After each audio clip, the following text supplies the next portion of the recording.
जय हिंद प्रिय विद्यार्थियों, मैं रविंद्र कुमार आप सभी का स्वागत करता हूं। देखिए, यह है आपका पाठ जातक कथा। इसके दो पार्ट हैं, जो कि पहला है ये उलूक जातकम, फिर आएगा नृत्य जातकम। तो इस पूरे पाठ का हम अर्थ बताएंगे, और जैसे कि एक पार्ट हो जाएगा तो इसका पूरा अर्थ मिला देंगे, ठीक है। उसके बाद में दूसरा पार्ट पढ़ाएंगे। इस पूरे पाठ का अर्थ हो जाएगा, उसके बाद में प्रश्नोत्तर भी करवाएंगे। तो ये आपकी परीक्षा के लिए यह पाठ जरूरी हो सकता है, बहुत महत्वपूर्ण हो सकता है, क्योंकि यहाँ पर ये गद्यांश के रूप में भी आ सकता है पाठ। दूसरी चीज़, यहाँ पर एक श्लोक भी है, यह पद्यांश के रूप में भी यानी श्लोकांश के रूप में भी आ सकता है। चलिए हम शुरू करते हैं वीडियो को। तो जातक कथा का पहला पाठ है उलूक जातकम। उलूक जातकम मतलब उल्लू विषयक जातक कथा। तो अतीते प्रथम कल्पे जनाः एकम अभिरूपम। अतीते माने बीते, प्रथम कल्प में, जनाः माने लोगों ने अर्थात मनुष्यों ने, एकम अभिरूपम एक विद्वान, सौभाग्य प्राप्तम माने सौभाग्यशाली, सर्व आकार परिपूर्णम संपूर्ण आकृति से परिपूर्ण, पुरुषम राजानम अकुर्वन पुरुष को राजा बनाया। बीते प्रथम कल्प में लोगों ने एक विद्वान, सौभाग्यशाली, संपूर्ण आकृति से परिपूर्ण पुरुष को राजा बनाया। अच्छा, संपूर्ण आकृति से परिपूर्ण कहने का मतलब ये हुआ कि वो जो व्यक्ति था जिसको राजा बनाया वो किसी प्रकार से विकलांग नहीं था, ठीक है। चतुष्पदा अपि सन्निपत्य। चतुष्पदा माने चौपायों ने, अपि माने भी। भाई यहाँ पे देखिए, चतुः माने चार, पदा माने पैरों वाले ने अर्थात चौपायों ने, अपि माने भी, सन्निपत्य माने इकट्ठा होकर, एकम सिंघम राजानम अकुर्वन एक सिंह को राजा बनाया। अब उन्होंने भी राजा बना लिया। आगे क्या हुआ? ततः शकुनि गणाः, इसके बाद पक्षियों के समूह ने, हिमवत प्रदेशे हिमालय प्रदेश पर, एकस्मिन् पाषाणे सन्निपत्य एक शिलातल पर इकट्ठा होकर, मनुष्येषु राजा प्रज्ञायते। अब देखो कैसे वो लोग बराबरी करना चाहते हैं, चिंता है लोगों को। मनुष्येषु राजा प्रज्ञायते मनुष्यों में राजा जाना जाता है। तथा चतुष्पदेषु च, तथा माने उसी प्रकार, चतुष्पदेषु चौपायों में, कहने का मतलब ये हुआ कि जिस प्रकार से मनुष्यों में राजा जाना जाता है उसी प्रकार चौपायों में भी जाना जाता है। अस्माकं पुनः अंतरे राजा नास्ति। पुनः माने फिर, यहाँ पे देखिएगा, पुनः माने फिर, अस्माकं अंतरे हमारे बीच, राजा ना अस्ति राजा नहीं है, फिर हमारे बीच राजा नहीं है। अराजको न वासो नाम न वर्तते। अराजको मतलब राजा के बिना, वासो नाम न वर्तते रहना ठीक नहीं है। वासा माने रहना, तो राजा के बिना रहना ठीक नहीं है। एको राजस्थाने स्थापयितव्यः। एको माने एक को यानी एक किसी को, राजस्थाने राजा के स्थान पर, स्थापयितव्यः स्थापित किया जाना चाहिए, मतलब एक किसी को राजा के स्थान पर बिठाया जाना चाहिए। इति उक्तवन्तः ऐसा बोले। कौन बोले? पक्षीगण बोले। तो अथ ते परस्परम अवलोकयन्तः। अथ ते माने इसके बाद वे, परस्परम माने एक दूसरे पर, अवलोकयन्तः माने नजर डालते हुए। क्या करते हुए? नजर डालते हुए, मतलब एक दूसरे को देखते हुए। एकम उलूकम एक उल्लू को, दृष्टवा माने देखकर। अयम नो रोचते इति अवोचन। अयम माने यह, नो को संधि विच्छेद करें तो हो जाता है नह। नह माने होता है हमें यानी हम लोगों को। यह हमको, रोचते माने अच्छा लगता है, इति अवोचन ऐसा बोले।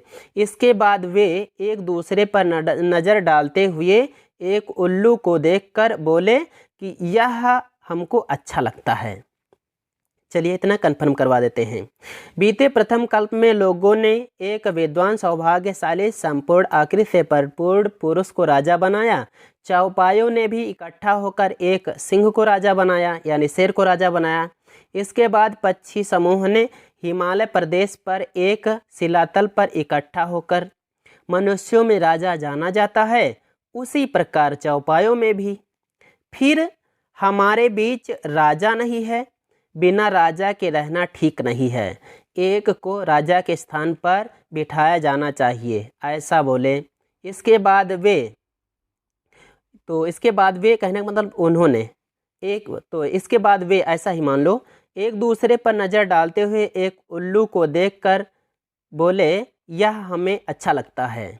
आगे देखिए, अथ एका शकुनि। अथ माने इसके बाद, एका शकुनि माने एक पक्षी ने सर्वेषां माने सबके मध्यात आशय ग्रहणार्थम, मध्यात माने बीच से, आशय ग्रहणार्थम मतलब मत जानने के लिए, कहने मतलब सबके बीच से मत जानने के लिए तिरकृत्वा अश्रावयत, तिरकृत्वा माने 3 बार, अश्रावयत माने सुनाया।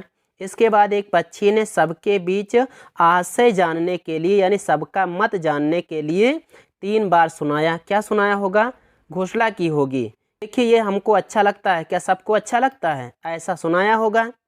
तो क्या हुआ? ततः एकः काकः उत्थाय, इसके बाद एक कौवा उठकर, तिष्ठ तावत, तिष्ठ माने ठहरो, तावत, तावत का अर्थ होता है तब तक, लेकिन इसका अर्थ कहीं कहीं पर उस जो प्रसंग होता है उसके अनुसार भी थोड़ा बहुत मोड़ लिया जाता है। जैसे यहाँ पर है तिष्ठ तावत, जरा ठहरो, अस्य एतस्मिन् राज्याभिषेक काले एवं रूपम मुखम, अस्य एतस्य इसका, इस राज्याभिषेक काले, राज्याभिषेक के समय, एवं रूपम मुखम इस प्रकार का मुख है, क्रुद्धस्य कीदृशम भविष्यति, क्रुद्धस्य माने क्रोधित होने पर, कीदृशम भविष्यति कैसा होगा, इसका इस राज्याभिषेक के समय इस प्रकार का मुख है तो क्रोधित होने पर कैसा होगा।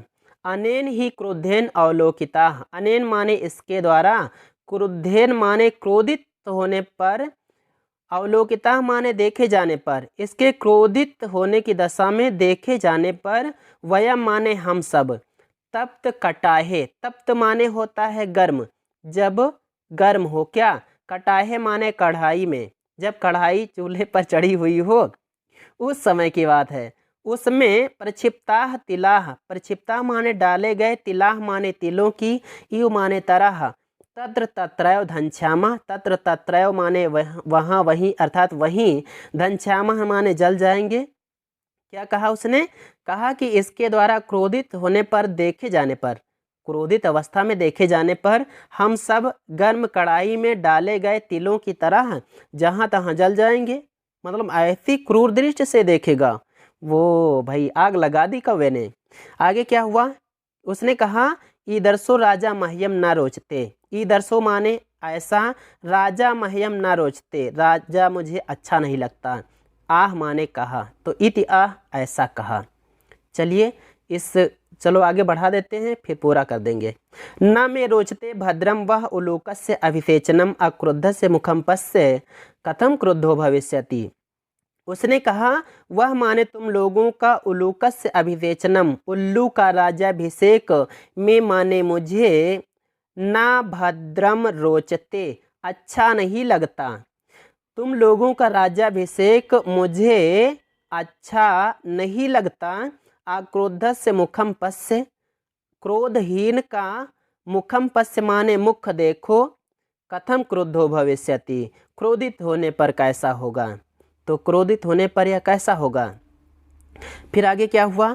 सा एवं मुक्त मह्यम ना रोचते, मह्यम ना रोचते, सा माने वह यानी वह कौवा, एवं मुक्त माने ऐसा कहकर, मह्यम ना रोचते, मह्यम ना रोचते मुझे अच्छा नहीं लगता, मुझे अच्छा नहीं लगता। इति वीरवन इस प्रकार चिल्लाता हुआ, आकाशे उदपतत आकाश में उड़ गया। इस प्रकार वह इस प्रकार कहकर मुझे अच्छा नहीं लगता, मुझे अच्छा नहीं लगता, इस तरह चिल्लाता हुआ आकाश में उड़ गया। उल्लूको अपि उत्थाय एनम अन अधावत, उल्लूको अप माने उल्लू भी, उत्थाय माने उठकर, एनम अन अधावत, एनम माने इसका, अनु अधावत माने पीछा किया। उल्लू ने भी उठकर इसका पीछा किया, इसका मतलब उस कौवे का पीछा किया। तत् आरभ्य, तत् माने तब से, आरभ्य माने लेकर, तव माने वे दोनों, अन्योन्य वैरिणो जातो एक दूसरे के वैरी हो गए। अन्योन्य माने एक दूसरे के, वैरिणो जातो माने वैरी हो गए अर्थात शत्रु हो गए। तब से वे दोनों एक दूसरे के शत्रु हो गए। आप जहाँ कहीं भी देखते होंगे कहीं उल्लू होता है तो उसको कौवा बहुत परेशान करता है, फिर जब उल्लू को गुस्सा आता है ना तो कौवा भी, उसको भी भागे रास्ता नहीं मिलता है। शकुनयः अपि सुवर्ण हंसम राजानम कृत्वा अगमन, शकुनयः माने पक्षी, आप माने भी, सुवर्ण हंसम राजानम कृत्वा सुवर्ण हंस को राजा बनाकर, अगमन माने चले गए, पक्षी भी सुवर्ण हंस को राजा बनाकर चले गए। चलिए हम यहाँ दूसरे गद्यांश से फिर से मिलाते हैं अर्थ। इसके बाद एक पक्षी ने सबके मत को जानने के लिए, यानी सबका मत जानने के लिए 3 बार सुनाया, अर्थात 3 बार घोषणा की। इसके बाद एक कौवा उठकर, जरा ठहरो, इसका इस राज्याभिषेक के समय इस प्रकार का मुख है, क्रोध तो क्रोधित होने पर कैसा होगा? इसके क्रोध पूर्ण दृष्टि से देखे जाने पर हम सब गर्म कढ़ाई में डाले गए तिलों की तरह जहां तहां जल जाएंगे। यह ऐसा राजा मुझे अच्छा नहीं लगता, ऐसा कहा। और क्या हुआ? इस श्लोक का ऐसे ही अर्थ लगाना है। तुम लोगों का, यानी आप लोगों का, तुम्हारा उल्लू का अभिषेक, राजाभिषेक मुझे अच्छा नहीं लगता। तुम लोगों का उल्लू का राजाभिषेक मुझे अच्छा नहीं लगता। क्रोध ही का मुख देखो, क्रोधित होने पर कैसा होगा, मतलब जब ये गुस्साएगा तो इसका मुख कैसा होगा।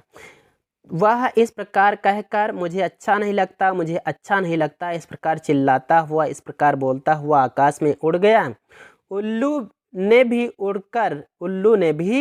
उठकर उसका पीछा किया। तब से वे दोनों एक दूसरे के शत्रु हो गए। पक्षी भी सुवर्णहंस को राजा बनाकर चले गए। तो पक्षियों ने किसे राजा बनाया? सुवर्णहंस को बनाया। ध्यान रखिएगा, जिससे कि आगे प्रश्नोत्तर भी आसानी से हो सके। ठीक है, चलिए अगला देखते हैं। नृत्य जातकम माने नृत्य विषयक जातक कथा, अर्थात नाच के विषय में जो है। तो यहाँ पर क्या है इसके बारे में देखते हैं। अतीते प्रथम कल्पे चतुष्पदा सिंघम राजानम अकुर्वन, इसके बारे में तो आपने ऊपर पढ़ा ही एक लाइन कि बीते प्रथम कल्प में चतुष्पदा माने चौपायों ने सिंघम राजानम अकुर्वन, सिंह को राजा बनाया।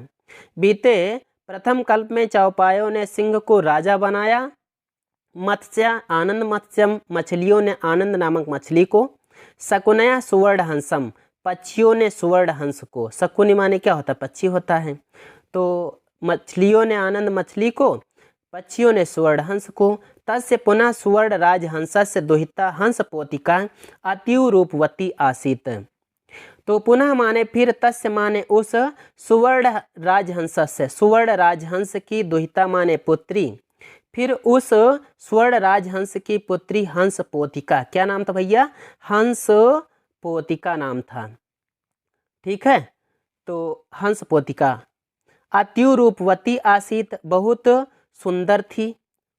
फिर उस सुवर्ण राजहंस की पुत्री हंस पोतिका बहुत सुंदर थी। स तस्य वरम अदात, स माने उसने, अर्थात सुवर्ण राजहंस ने। तस्य माने उसे, वरम अदात माने वर दिया, उसने उसे वर दिया। यत माने की, सा माने वह, आत्मना चित्त रुचितम, आत्मना माने अपने, चित्त माने मन, रुचितम माने पसंद, स्वामिनम वृणोयात, स्वामी का वरण करे। उसने उसे वर दिया कि वह अपने मन पसंद स्वामी का वरण करे। चलो भाई, छूट मिल गई बेटी को। हंस राजा तस्य वरम दत्वा हिमवत शकुन संगे सन्यापतत। भाई पिताजी ने उसे ऐसे आदेश दे दिया, आदेश नहीं मतलब आज्ञा दे दी, वरदान भी दे दिया साथ साथ में। कहने का मतलब ये है कि उसको छूट दे दी कि भाई आप अपने मनपसंद पति का चुनाव कर सकती हैं। अच्छा, तो क्या यहीं पे नहीं, अब मैरिज हॉल भी नहीं है उनके लिए। मैरिज हॉल उनका है हिमालय प्रदेश पर, वहीं पर सबकी शादी होगी, स्वयंवर होगा। किसकी होगी? हंस पोतिका और जिसको चाहेंगी। चलिए देखते हैं, आप भी चलें। क्या हुआ? हंस राजा तस्य वरम दत्वा हिमवत शकुन संघे सन्यापतत। हंस राजा माने हंसराज, तस्य माने उसे, वरम दत्वा वर देकर, हिमवत शकुन संघे हिमालय पर पक्षियों के समूह में, सन्यापतत माने उतरा। तो वहीं पर सब लोग इकट्ठा हुए हैं। तो हंसराज उसे वर देकर हिमालय पर पक्षियों के समूह में उतरा। नाना प्रकारा हंस मयूरादय शकुनिगणा समागत एकस्मिन् एक महति पाषाण तले सन्यापतन।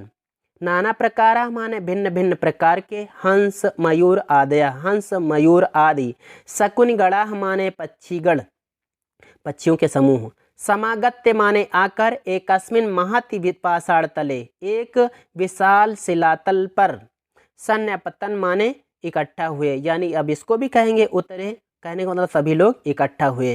तो भिन्न भिन्न प्रकार के हंस, मयूर आदि पक्षीगण आकर एक विशाल शिलातल पर इकट्ठा हुए। हंस राजा आत्मना चित्त रुचितम स्वामिकम आगत्य वृणुयात इति दुहितरम आदिदेश। हंस राजा माने हंस राज ने, दुहितरम आदिदेश माने पुत्री को आदेश दिया कि वह आगत्य माने आकर। हंस राज ने पुत्री को आदेश दिया कि वह आकर आत्मना चित्त रुचितम स्वामिकम अपने मनपसंद स्वामी का वृणुयात माने वर्ण करे, इति माने ऐसा। स शकुन संगे अवलोकयंती, अब आदेश मिल गया। अब बेटी आई है, क्या कर रही है? स माने वह, यानी वही हंस पोतिका। शकुन संगे माने पक्षियों के समूह में या पक्षियों के समूह पर। अवलोकयंती माने दृष्टि डालती हुई, मतलब उनको देखती हुई। मणिवर्ण ग्रीवम चित्र प्रेक्षणम मयूरम दृष्ट्वा। मणिवर्ण ग्रीवम, मणि के रंग के समान, ग्रीवम माने गर्दन वाले, चित्र प्रेक्षणम माने चित्र दृष्टि, मयूरम दृष्ट्वा मोर को देखकर, मयूर को देखकर। अयम में स्वामिको भवतु इति अभासत, अभासत माने बोली। वह पक्षियों के समूह पर नजर डालती हुई मणि के रंग के समान गर्दन वाले चित्र दृष्टि मोर को देखकर कहा, अयम में स्वामी को भवतु, यह मेरा स्वामी बने, यह मेरा स्वामी बने। मयूरः अद्य आपि तावन में बलम न पश्यसि। मयूरः, अब मोर को भी रहा ना गया भाई, खुशी के मारे उछल पड़ा। क्या कहता है? मयूरः माने मोर यानी मयूर, अद्यापि तावन में बलम न पश्यसि, अद्य अपि माने आज भी, मैं माने मेरा, बलम न पश्यसि बल नहीं देखती हो। देखो प्रदर्शन करने लगा। तावत माने तब तक होता है, लेकिन जहाँ कोई प्रसंग होता है उस हिसाब से थोड़ा बहुत अर्थ बदल लिया जाता है। यहाँ पर इसकी आवश्यकता नहीं है, इसलिए छोड़ दिया गया। तो उसने क्या कहा? मयूर ने, आज भी मेरा बल नहीं देखती हो। इस प्रकार अति गर्वेण माने अत्यधिक गर्व, और चा माने और लज्जाम त्यक्त्वा, लज्जा को छोड़कर, तावत महता शकुन संघे, तावत माने उस महता शकुन संघ से, विशाल पक्षियों के समूह के, मध्य माने बीच, पक्षो प्रसार्य नर्तितुम आरब्धवान, पंखों को फैलाकर नाचना आरंभ कर दिया।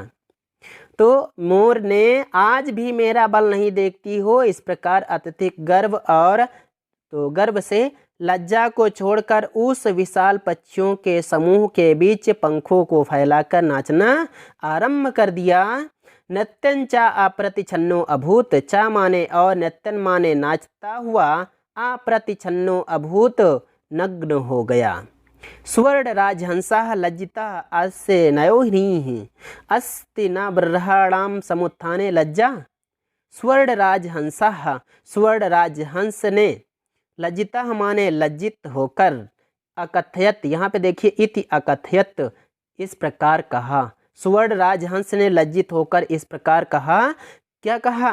अस्य नयोहिनीः अस्ति, अस्य माने इसके, नयो माने ना ही है, अस्ति माने है, तो इसके नहीं है, ह्रीह माने विनम्रता, इसके विनम्रता नहीं है, और न माने ना ही, बर्हाणाम समुत्थाने लज्जा, बर्हाणाम माने पंखों को, समुत्थाने माने उठाने में लज्जा। तो स्वर्ण राजहंस ने लज्जित होकर कहा कि इसके विनम्रता, ना ही विनम्रता है और ना ही पंखों को उठाने में लज्जा। न अस्मय गत त्रपाय स्वादोहितरम दास्यामि, अस्मय माने इस, गत त्रपाय, त्रप माने होती है लज्जा, गत माने चली गई हो, तो जिसकी लज्जा चली गई हो, तो इस निर्लज्ज को, स्वादोहितरम माने अपनी पुत्री, ना माने नहीं, दास्यामि माने दूंगा, तो इस निर्लज्ज को अपनी पुत्री नहीं दूंगा। आगे क्या हुआ? हंस राजा तदयो पर्सन मध्य आत्मना भागनेयाय हंस पोतकाय दुहितरम अदात। हंस राज ने तदा एवं माने तभी, परिषद मध्य माने सभा के बीच, आत्मना माने अपने, भागनेयाय माने भाग, मतलब यहाँ पे भागनेयाय मतलब अपने भांजे। तो भागने किसको कहा जाता है? भागने जो लिखा है इसका मतलब होता है भांजा। तो भांजा किसको कहते हैं? बहन के लड़के को भांजा बोलते हैं।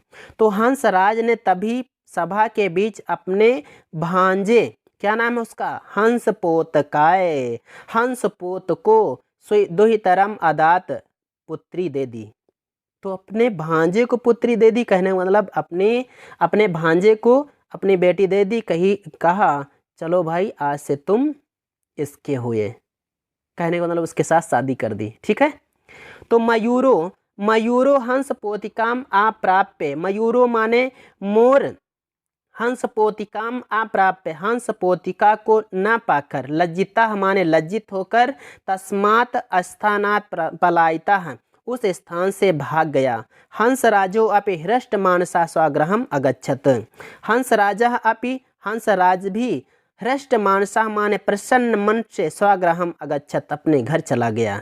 चलिए पूरा अर्थ मिलाते हैं। बीते प्रथम कल्प में चौपायों ने सिंह को राजा बनाया, मछलियों ने आनंद मछली को, पक्षियों ने स्वर्ण हंस को। फिर उस स्वर्ण राजहंस की पुत्री, कहने मतलब उस स्वर्ण राजहंस की पुत्री हंसपोतिका बहुत सुंदर थी। उसने उसे वर दिया कि वह अपने मनपसंद स्वामी का वरण करे।